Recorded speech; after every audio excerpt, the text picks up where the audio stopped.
अस्सलाम वालेकुम वरहमतुल्लाहि वबरकातुहू। दोस्तों, आज मैं आपको अच्छी और मियारी दवाई की पहचान बताऊंगा।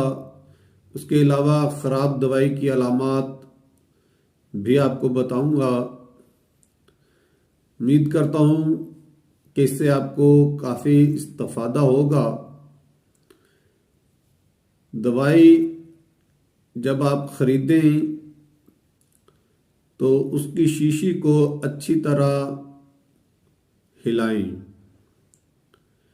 हिलाने के बाद शीशी में देखें कोई ज़रात वगैरह तो नहीं नज़र आ रहे आपको,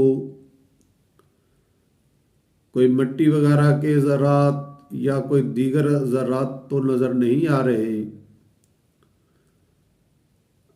और उसके साथ ये भी चेक करें कि आया दवाई की शीशी में कोई जाला तो नहीं बना हुआ।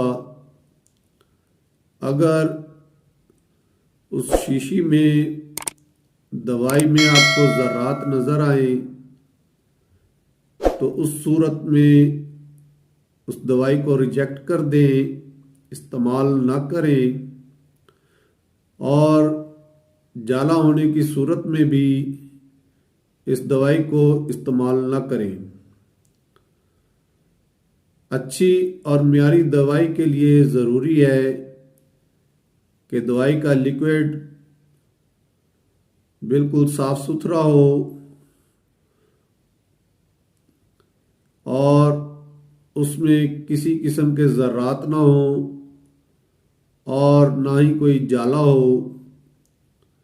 ये खसूसियात अगर उस दवाई में है तो आप इस्तेमाल बेफिक्र होकर कर सकते हैं। उम्मीद करता हूँ कि इस वीडियो से आपकी मालूमात में इजाफ़ा हुआ होगा। इसी के साथ इजाज़त चाहूँगा। इस उम्मीद के साथ आप क्या मेरी इस वीडियो को लाइक करेंगे और मेरे चैनल को सब्सक्राइब करेंगे ताकि आने वाली वीडियोस आप तक पहुंचती रहें और आप उससे मुस्तफ़ीद होते रहें। शुक्रिया। अल्लाह।